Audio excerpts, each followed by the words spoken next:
of, oh boy, maybe we'll circle back to that.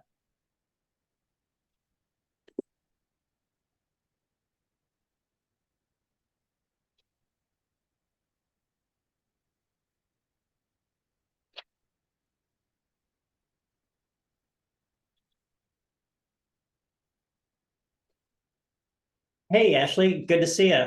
I think you're muted. I am. Yes, I was muted. So anyway, I wanted to introduce Joe.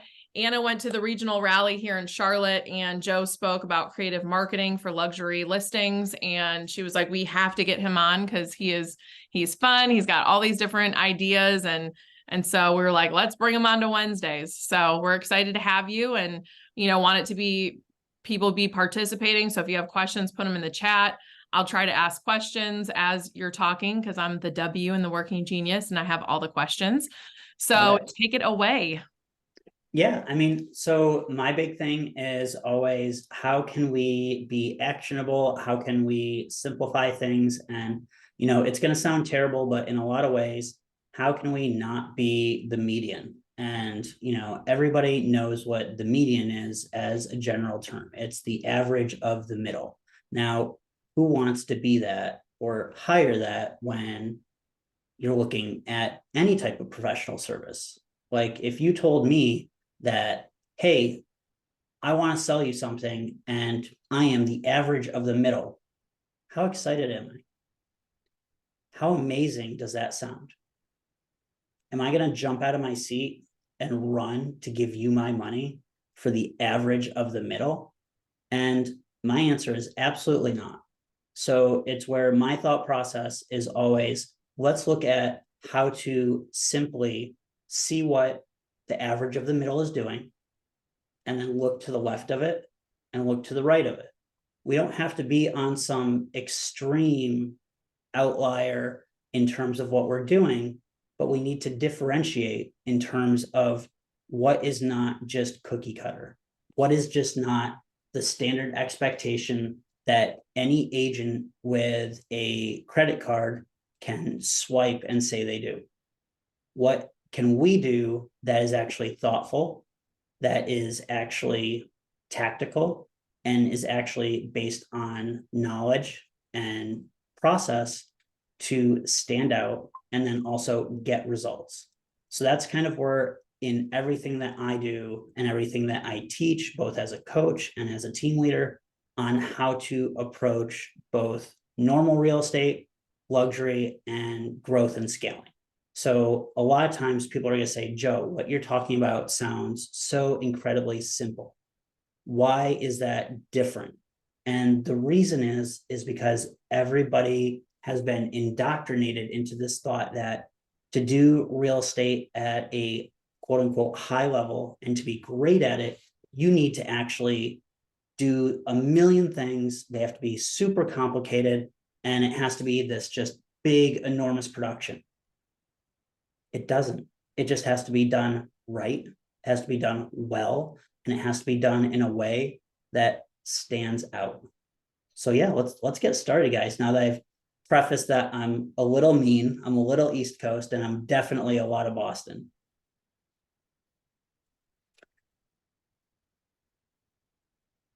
All right, so I think we had a question in the chat. So I think I'm going to jump right into that. And it was about one that was an off-market property and a person that wanted to list it a little high. It is a luxury property that I'm reading, and they're kind of like going back and forth. So my thoughts on that are, is this your ideal client? Is this the person that is going to see the value of what you're saying? And the number one thing is, we just rolled out at EXP something called ZenList. It is our office exclusive platform. It is one of the best things that you can do to start marketing, both internally and getting it out there, having it professionally set up. What I would say though is, if you have questions about pricing in terms of how to dip the toe in, how to look at it, and where it's going to be, start also looking at what their expectations are. are they actually looking for a specific number, or is this a vanity play? Because if it's a vanity play, it's a different approach to your marketing. Because as a luxury agent, we always want to be careful of blowing our budgets on people wanting to play in the sandbox. That is always one of the biggest things that we have to be careful for, because luxury listings are one of our most expensive endeavors. And if done poorly, it doesn't just take money out of our pocket, it damages our chances of other opportunities. Because in my mind, every luxury listing should do one of two things, because let's be honest, they don't all sell. They should either, one, as a listing, sell and lead to a commission, or two, they should generate other business that leads to a commission. Ideally, you always want both, but normally one out of the two is acceptable. So you have to look at, is this priced in a way that is going to be playing to their vanity and then spending your money? Or is it going to be priced appropriately that's going to be pushing towards their goal of a either new home, or, as in many cases, of having that asset be liquidated and moved into another area? So that's a really big thing that you have to determine, especially with when they say, oh, I want to do exclusive for a specific season or time of year and then do something. And then you have to make sure that your contract, especially dependent on state, is rock solid, specifically around performance, so that they can't just let you go based on that initial off market.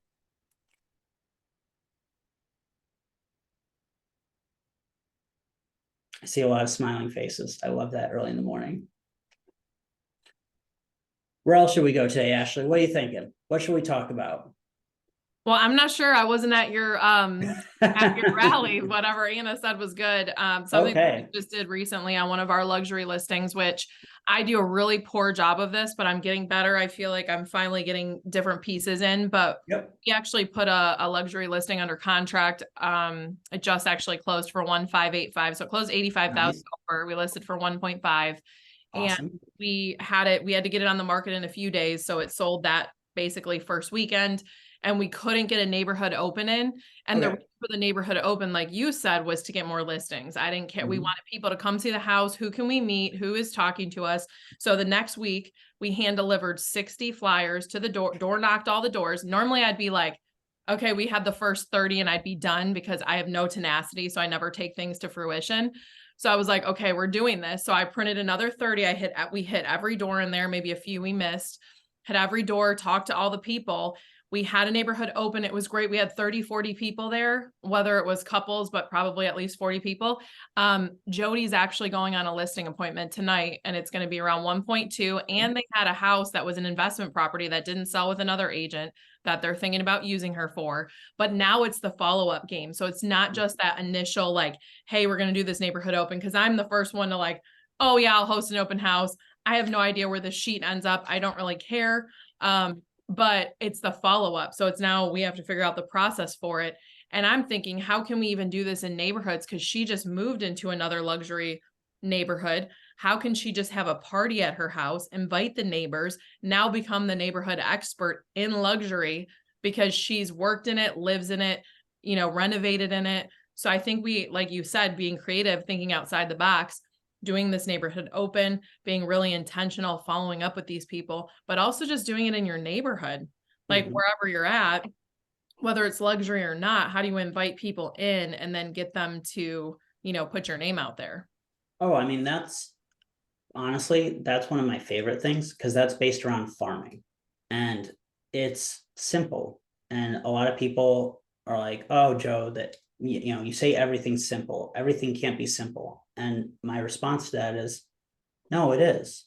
So when was the last time you did a neighborhood food drive? When was the last time you did coats for kids? What time of year is it? Did it get cold? Are there kids in need? Do people in affluent neighborhoods have discretionary money and, usually big hearts? Is it another touch point where they can potentially go and have a conversation where you're not asking them or talking to them about real estate, but you can leave dignified, branded items and flyers and fill out sheets? Why are you not at minimum quarterly doing something of that nature? What are the things that most people really care about? It's their community, it's their family, and it's charity. You look at those three things and you intertwine them specifically to that, people want to talk to you.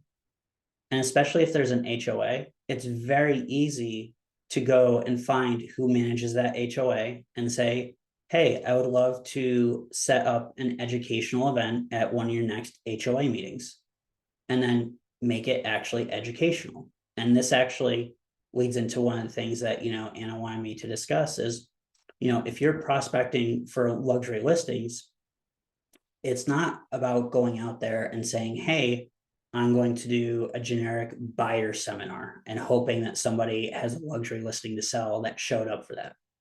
Do you think anybody really of that net worth is going to show up to your buyer seminar? No. If you're like, well, I'm gonna be fancy and I'm gonna do a seller seminar, is anybody going to show up to that? No. But are there very specific things that people do care about in a luxury or a high net worth bracket? Absolutely. So like, what do? I set up seminars and classes in person at nice places like the yacht club, like some of the different resorts, like some of the different hotels here locally in Boston, about specific items to specific people. Now, here we have a lot of seawall issues, which affect taxes, and obviously that also affects property values, and it's kind of a hot button topic.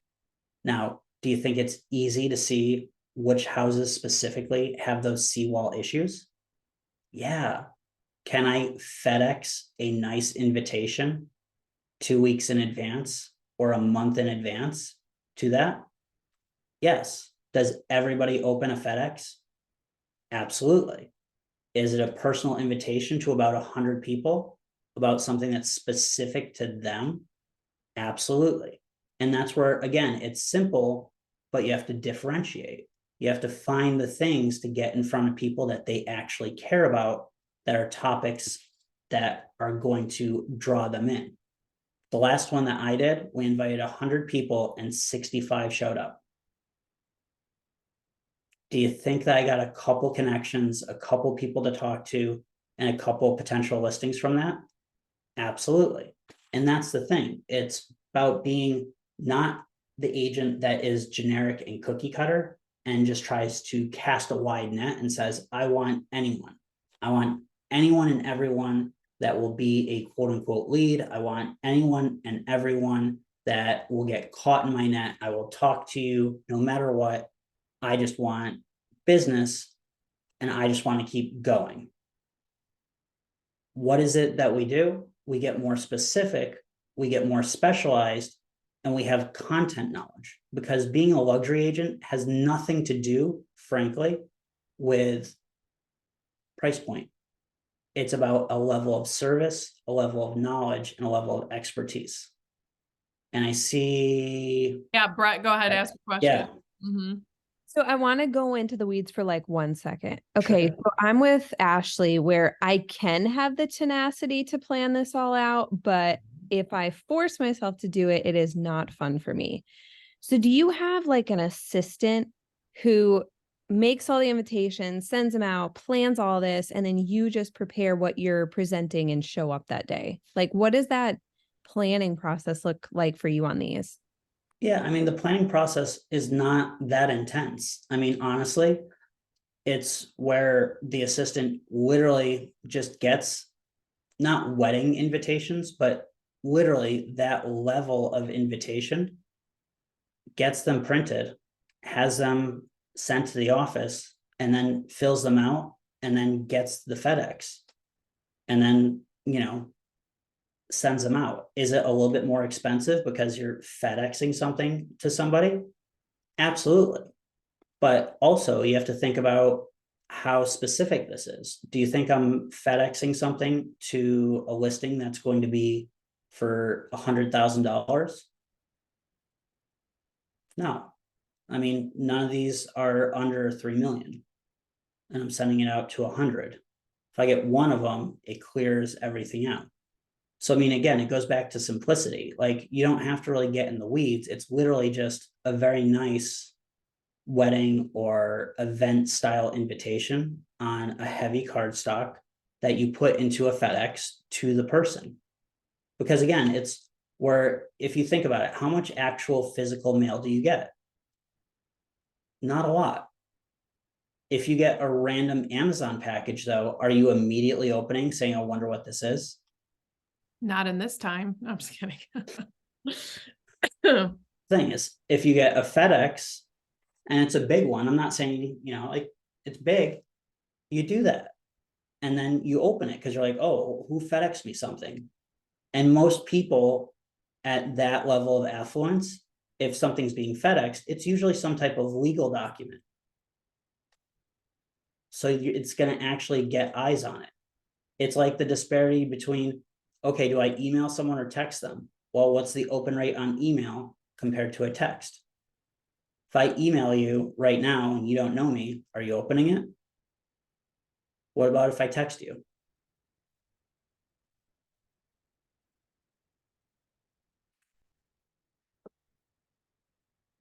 I can't tell if I froze or if you guys are just stunned. Sorry, I think so going in back, just recap on that. Because again, I think I tend to say a lot of things like, this is actually me and I'm not going to do it. Like, I'm really open and honest about, Yeah, you know, my goals and all the things. Like, someone's like, oh, you do this. I'm like, yeah, it's not going to happen. Like, I'm just being honest with you. And so I love that Brett said that, because it is hard to, it's the consistency. And I right. was gonna ask you along with that, like, do you do anything else? Is it that one FedEx package? Are you hitting them up multiple times? Yeah, Or well, it's that's the thing. It's like when it's planned out, it's usually a month in advance. The nice invitation goes out a month in advance, and then usually it's a just regular mail, just regular like A9 envelope kind of greeting card type reminder one a week and a half in advance. And other than that, it's nothing. I don't call them, I don't do anything because again, I want to be seen as a valuable person in the community that is contributing and offering value, not a person that is hounding people or looking for a sale or being salesy.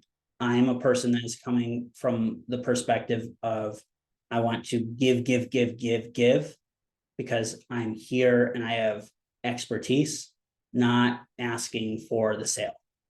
And a lot of people say, well, Joe, you're a salesperson, you're a marketer. Why are you not asking for the sale in this? Because that's not my actual intention. My intention is meeting people.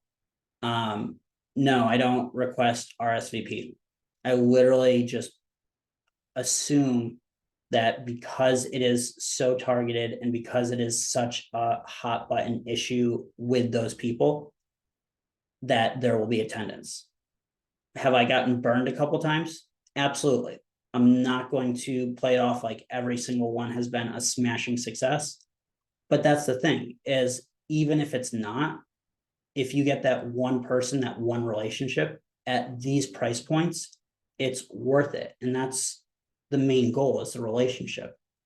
Because when you walk into a listing appointment from one of these and you can say, oh yeah, you know, I sold Bob's house. Or, hey, did you see that Jane's house on the market has been sitting for 2 years? What's the difference between that and saying, oh yeah, you know, 123 Main Street I sold, and you know, 567 East Street has been sitting there for 2 years? Somebody jump in and tell me what the direct difference between those two things are. Now you're a market expert. Now I'm a part of the community. Now I'm in the home of someone that knows other people, and I'm showing that I know them too, because I'm talking about them by name, not as if they're just a street number. Victoria, I think, has a question. She raised her hand earlier. Yeah, go for it.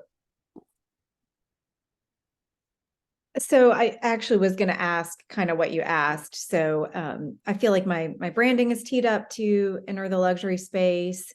And I was really going to ask some questions around, like, if you were going to start with just farming, so if you didn't have sort of an opportunity otherwise, kind of what would be your strategy around that? How would you identify a neighborhood that you, beyond price point, right? So obviously I can find a luxury neighborhood, especially here in Charleston. That's not an issue. But kind of what would your strategy be around farming a neighborhood for the first time? And you answered a lot of that, but if you wanted to approach it that way, it'd be great. It's always going to be based on turnover rate. So you have to look at, if you're going to farm, there's two sides of it. Is it going to be a long-term farm where you're just like, I'm going to do this no matter what?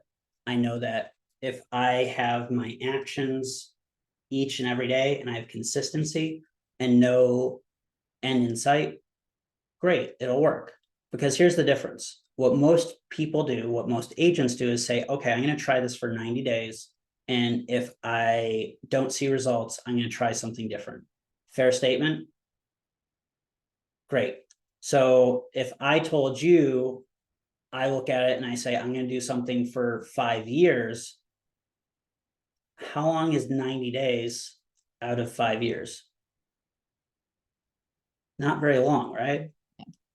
Do I care if I've gotten results out of that small of a portion of the 5 years? Do I even look at it? No. No, I just keep going and I'm consistent because Playing the game. yeah, 90 days out of 5 years is absolutely nothing. So you have to look at, okay, if there's been no sales in the last 10 years in that neighborhood, is there going to eventually probably be one? Sure, but it could take 5 to 8 years. What is your return going to be? Can you wait it out? Do you have the burn rate to do that? And on the flip side, are you diversified with your other aspects of a different farm that has a high turnover rate where you're going to have money coming in? And then the best thing is what are you doing to layer that farm as opposed to just consistent mailing? You also have to have actual engagement within the community. So quarterly, like we had talked about before, do something like Coats for Kids, food drives, see if you can set up a neighborhood, either block party, summer grilling event, anything of that nature. If it has an HOA, seeing about getting into at least 2 of the meetings every year and doing that, again, coming from an educational standpoint, because it's about proximity. It's not about, oh, hey, I'm, a person that's going to like wow you with some, silliness that I put on the internet. Because most people, honestly, are invisible. Most agents think that their Facebook or their Instagram, no matter how big, or their TikTok or any of these things, are going to be getting in front of people. And it's actually where most agents are invisible, because they rely on that as a crutch instead of actively participating in the community. So you have to do that. And then at any opportunity, you have to have open houses consistently within the area. So it doesn't have to necessarily be in that exact neighborhood, but if it's within a half mile of it and there's an opportunity there, even at a different price point, you want those people seeing your signs. And if you're an agent that puts out, 5 signs, shame on you. Because if it's within a half mile of your farm and you have less than 30 signs out, what are you doing?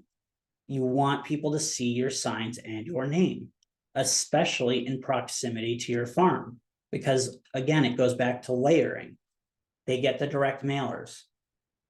Hopefully it's not just generic Corfact postcards. Hopefully it's a whole nother thing, and we can talk about that in a second. But then it's, oh, we see you in the community, you're doing good for it, and you're not just asking for business. You're not just door knocking saying, hey, here's your home report every quarter saying, are you ready to sell yet?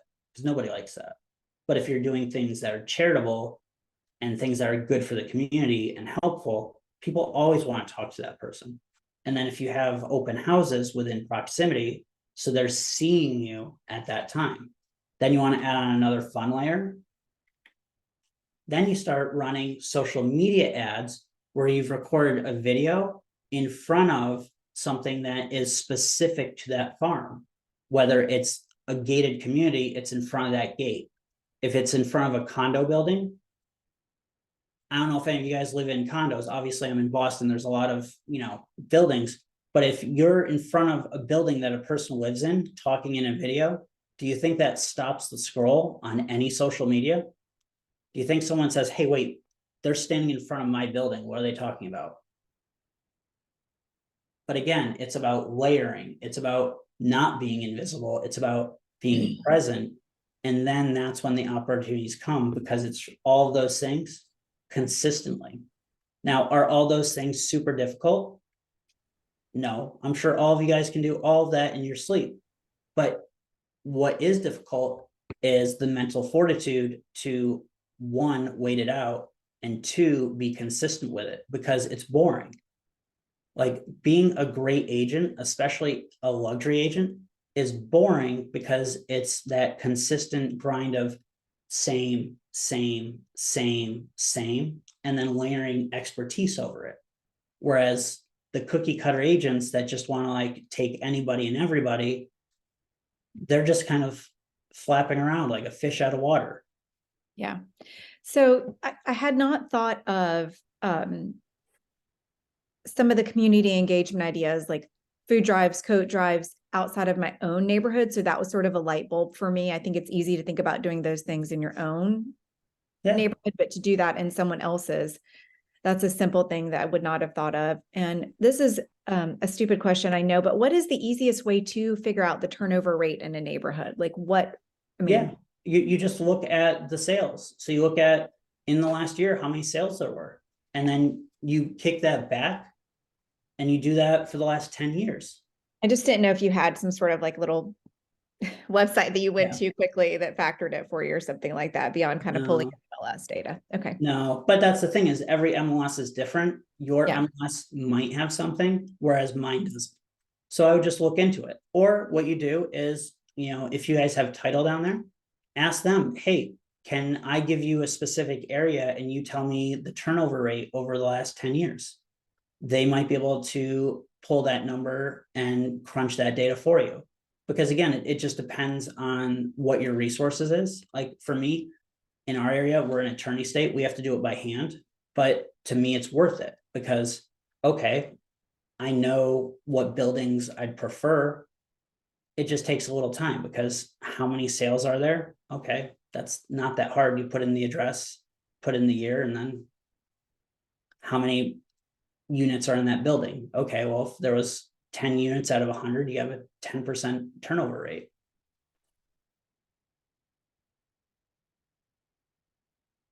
So that's the thing, is like when we're looking at getting into luxury versus being in luxury versus having a luxury listing, all of these things kind of like coalesce into a strategy of actually talking to people, actually working with people, and actually interacting.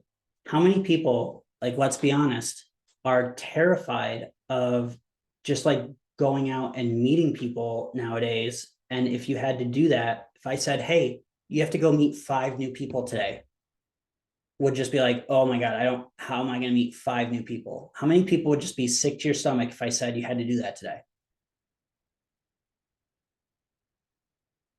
I see a lot of shaking heads no, so that's awesome. Most people, I'm getting like a lot of raised hands. They're like, oh no, I can't do that. That's terrible. We're from the South, Joe. Hey, we're nice. We want to meet people. I get it. So you guys are excited to do that 5 people 5 days a week until you retire, right? So that's your new goal. Since you're from the South, you guys can do that, right? That's easy. That's only 5 people a day. I think the thing is we all sort of do that very organically. And so for us, it's trying to figure out how we actually start to track that and make that second connection. Because, you know, here you're checking out at the grocery store. Of course, you're going to have a conversation with the person checking you out. You're going to have a conversation with the person in line behind you. You're going to, you know, meet a new parent almost every day at pickup or drop off, because that's just what we do. If you get in an elevator, you're going to have a conversation in the elevator. You're going to talk to everyone about the weather. I mean, it's just. That's my favorite response. You want to know why? Yeah. So. Because most people, that's where they leave it. So Yeah. what do you do after you meet that person? That's exactly the struggle. So let me ask you, does it actually count for anything if that's all you did?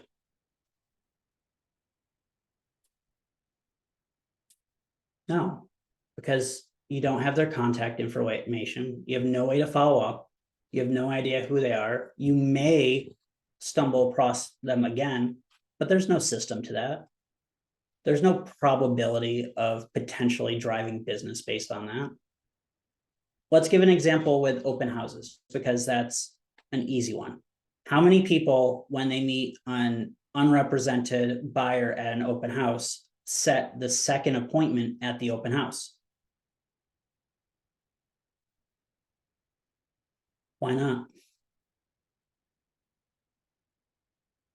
They're right there in front of you. Do you have a phone? Is there a calendar on your phone? Do they have theirs? Can they set and accept a calendar invite? Do you think you're going to have a higher conversion ratio with the unrepresented people if you, at that time, actually get the second appointment face to face?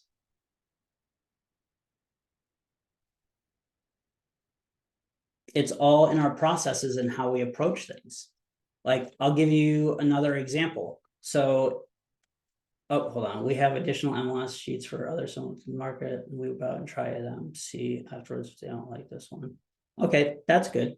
So with open houses, because this is especially good in the luxury market and especially even better with condos, do you guys look at what the other listings are after you hold your open house and have pre-scheduled appointments for immediately after your open house?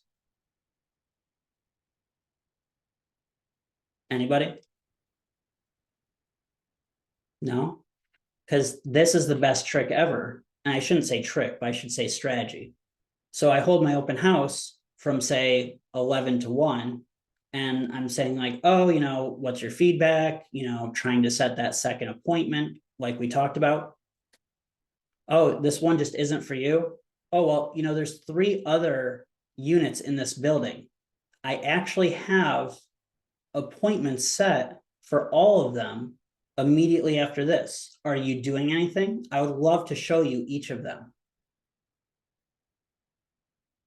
Is that a second appointment? Am I already at that building? Or if it's a single family home within that neighborhood in short distance, did I already set up the appointments? Is it more face-to-face time to potentially convert that client? You apply these same type of things to when you're meeting people.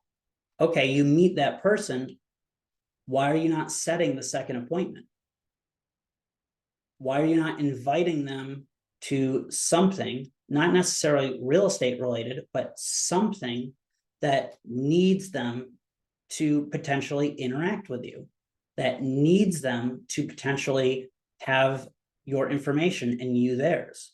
Okay, hey, great. Well, you know, it was really nice meeting you, but, you know, it sounds like you're amazing. Would you be interested? We're doing a coat drive. Do you want to come help out on Saturday?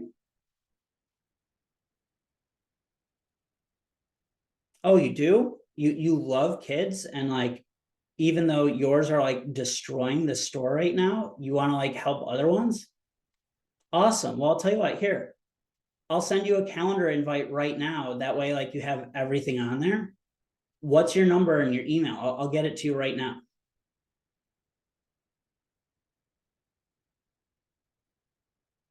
Because again, if we're looking to build in these different communities, you have to have one, something to offer, and two, you can't have just casual meetings. You can't just be a face that met someone that one time, because if it's a relationship, that's like jumping in a puddle.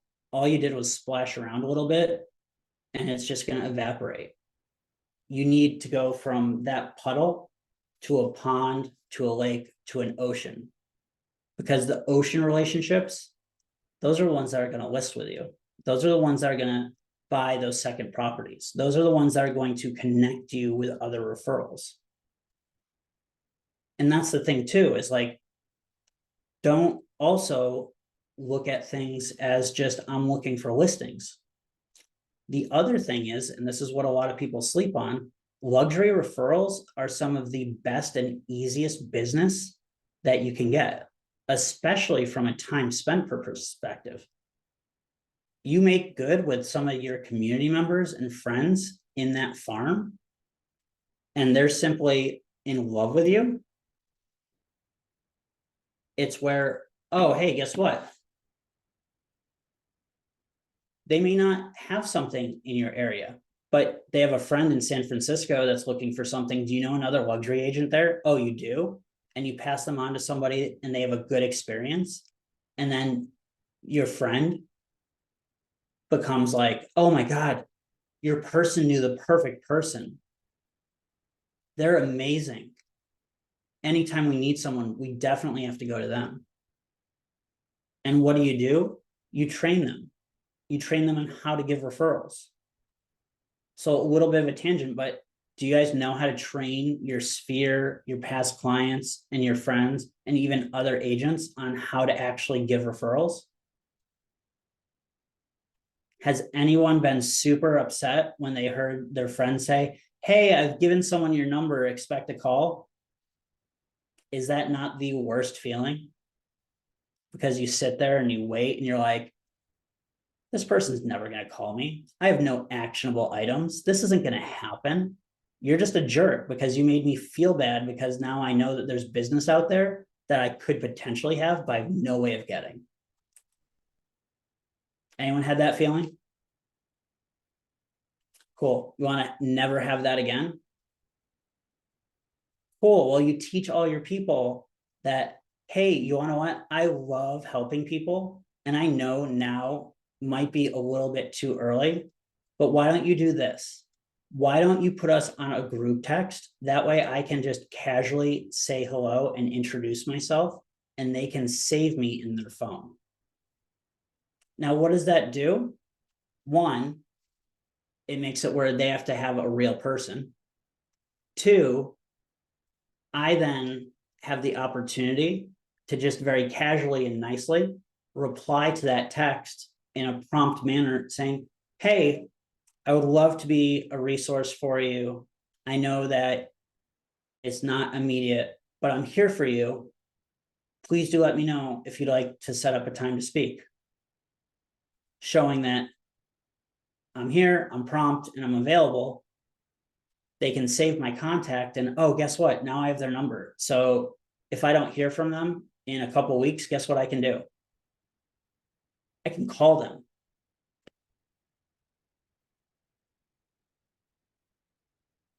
I know it sounds terrible. I'm just the worst. Because it's simple, right? It's not rocket surgery.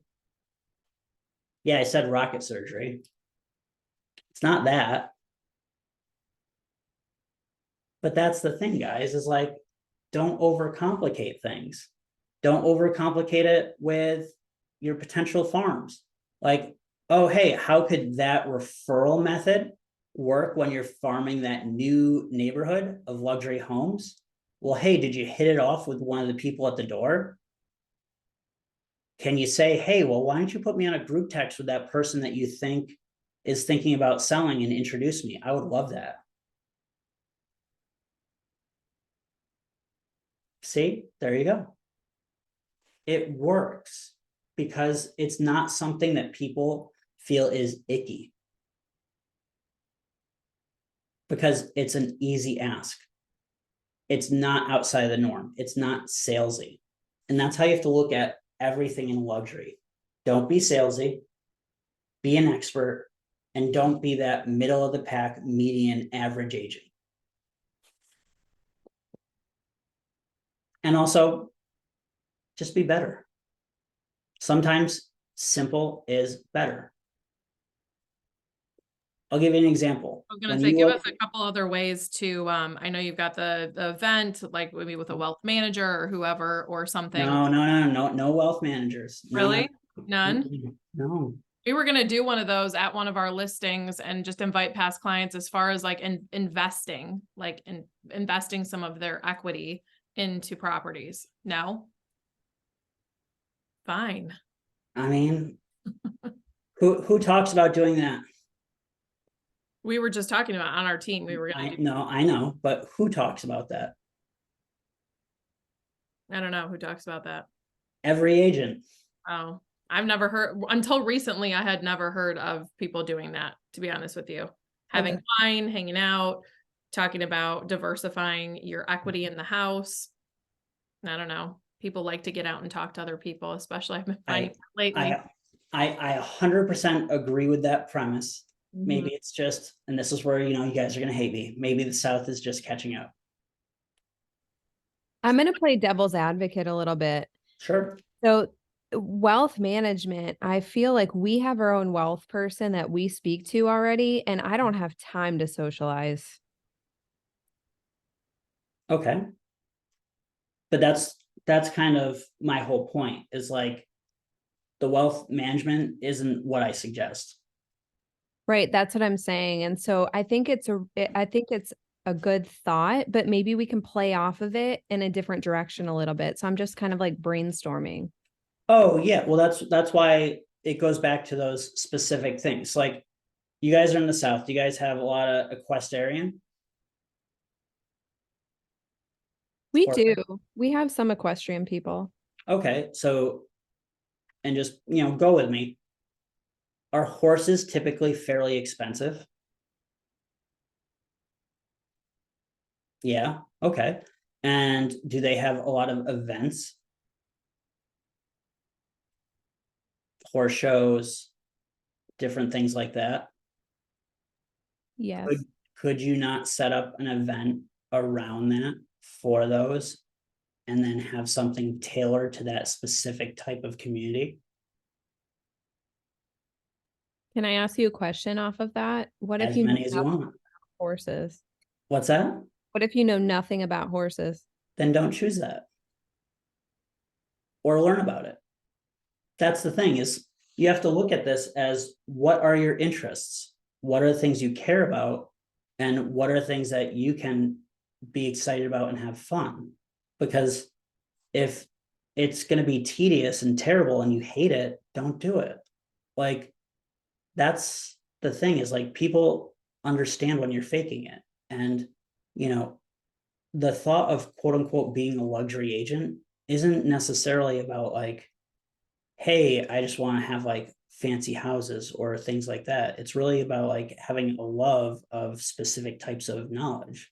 Like, if you really don't care about different types of wood flooring and different types of marble and craftsmanship, depending on the area that you live in, or different type of architecture styles, like if you're in Boston, you don't love that kind of stuff, you're going to be in trouble. Now, if you're in an area where it's predominantly new construction and very modern, that might be different. But again, knowing for your location what predominantly is going to be the big thing, and does that fit with who you are? Because like, luxury isn't even the best real estate to do to make money. Like, let's be honest, like, the best money for real estate is like dusty warehouses. It's just not fun and glamorous, but it's a hell of a lot better money. Like, you sell a CVS, you're making a lot more money than most luxury listings. And that's the thing, is be passionate about the things that you like and incorporate that into it, because there's a community for it. So let's pick on Brett for a second. What's something you actually care about? I guess sports. I mean, I'm female. Okay. It's not male sports. Well, I mean, not Gender doesn't have anything to do with whether you like sports or not. Like, okay, what sports? Like actually playing physical, like myself, not like watching sports on TV. Okay, so do you go to Soul Cycle? Or something similar, maybe Orange Theory. Okay. Can you look at, based on proximity, which ones are closest to affluent neighborhoods? Absolutely. Oh, so could you join two that are strategically within those and work your butt off at Orange Theory and actually talk to people after classes and actually try to set second appointments and actually network at those places? Because in theory, based on proximity, there's going to be an overlap with those people. I love that. And see, that's where I'm going to say that I use Facebook a lot because my first thing is to get them on Facebook and like stay in contact outside of that being in person. Well, again, once you meet a person, yeah, I mean, you do all of the things that by proximity, like I do a lot of agent attraction. How is that done? A lot of it's through social media, but a lot of it's also by meeting in person or talking to them. It's a lot of it is where that first interaction makes you a real person. You're not really a real person if a person meets you on social media and then never meets you, or gets a text from you, or gets an email from you. And that's kind of like the big driving point that I have with a lot of these discussions is you have to be real to a person. Like you actually have to be a individual, a person, a breathing, living human, because otherwise you're just noise. You're just another email that can be deleted. You're just another text that can be ignored. You can be another Facebook message that can be blocked. You know what I mean? But it's harder when you're the person that's on a bike 3 down from them every Saturday. Hey, Joe, can I throw another idea at you? What about if Yeah. a big passion of mine is like travel? Can you do anything with that? Yeah, because guess what? Guess who used to live overseas for almost a decade in his previous career, and before kids traveled internationally quarterly.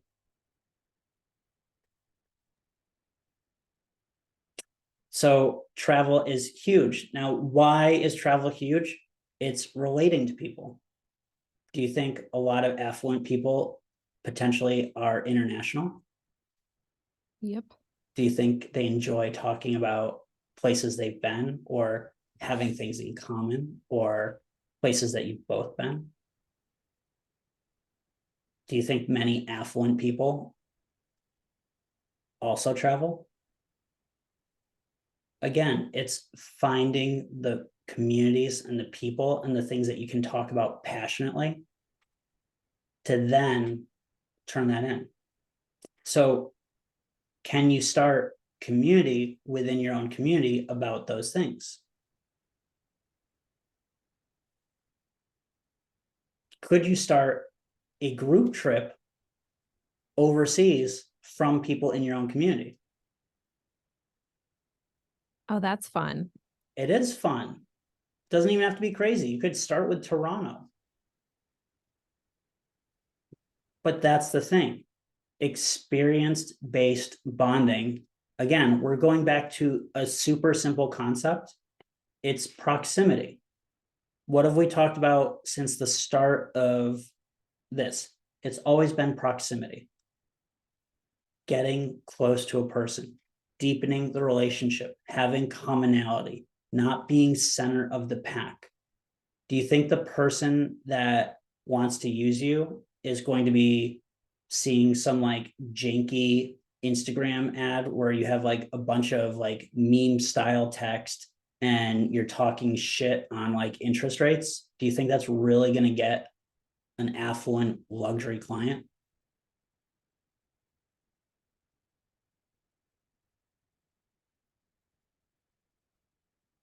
Most cases, no. Sometimes, yes. There's always that 10% that are like, this is who I am. I love this. You're me. Most people are going to be like, hey, I want the person that is professional, is well-versed in what I like, but also that I can talk to, that I can feel like I relate to, and that can speak to me on not just one level, but multiple levels. Because the more you can connect to a person, the more you can speak to them in ways that they understand, because you can draw analogies. Hey, why isn't my house moving?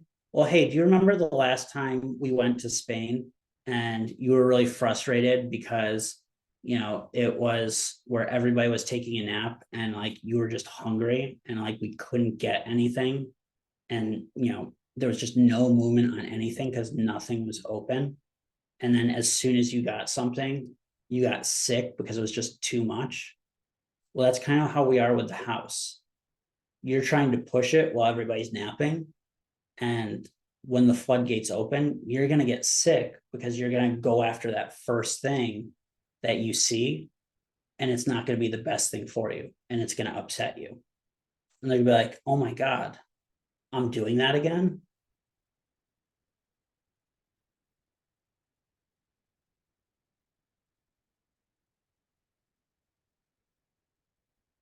Because that's the thing, guys. Like, what it comes down to is like most all luxury is about networking. It's about skill and expertise, and it's about doing something slightly different.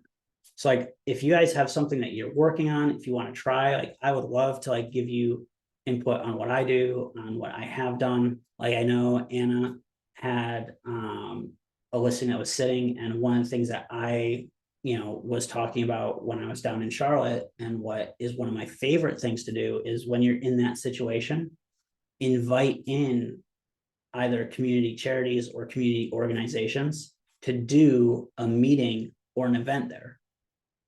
So like I do a lot of work with St. Jude's, both at a national and in a regional level. And if I have something that's just like not moving, I say, hey, do you guys have like a planning meeting? Why don't you come have it at this house? Check it out. See if there's anybody in your network that you might know that this might be good for or should know about it. And hey, the owner would potentially be open to you guys setting up an event if you wanted to rent it from them, if you like it. One, do you think owners love when they have a big organization or like a country club or, you know, a major business coming in and having affluent people and decision makers seeing their home that normally wouldn't and saying, oh, hey, they're going to put it out to their network? It works because, again, what is our job? To get people in the home. When people see the home and they're like, oh my God, this is amazing. Oh, like, you know what? Like, I'm not buying anything. I'm dying in my home. I'm getting buried there. But you want to know what? I know Bobby, he owns the dealership, you know, uptown. He's been looking to move downtown forever. This would be perfect for him. He probably doesn't know about it, but I'm going to make sure he sees this. Oh, that's great. You should put us on a three-way text.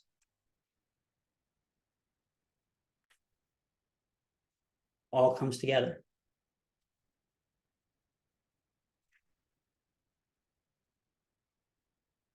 All right, guys, what you got? I So want to fall good. So asleep. good. No, it was really good.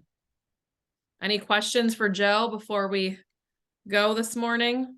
I took a ton of notes. Like, I think that we're not hitting up. We need to layer. That was like I think that was my number one thing. I say Tina is out the money for it, but clearly like we're in trying to target market, luxury and carry, because that's kind of where we sell mostly, but not layering it with the block party or the food truck or, you know, the HOA meetings and bringing an educational piece. I love that. I was like, that's an aha. Like we've got to, like, all they're seeing is the postcards or the folders or whatever she's doing. They're not seeing our faces. So that was a big thing that I think we can do better at, especially because we've been doing it for a few years now. Like we haven't stopped it. And it's not hard. It's not expensive. It's just, it's time. No, really good stuff. I mean, like I said, I took a lot of notes. I think this was great. I sent it in our Slack chat on our team. I think one of our agents popped on, but I'm going to share all this with our team because I think this is really helpful. I love it. Well, thank you guys for having me. Thank Next time I'm you. down, love to come and hang out. I've never actually been down to Raleigh, not yet. Yeah. But I hear it's a fun place. I hear it's a Yes. good time. It's fun. All right, everyone. Well, we'll see you next Wednesday at 8:30. I think we've got Liana Weiss on next week. So I'll get her little graphic out what we're doing, but should be really good next week too. So we'll see everybody next time. Thanks. Thank you, Joe. Thanks.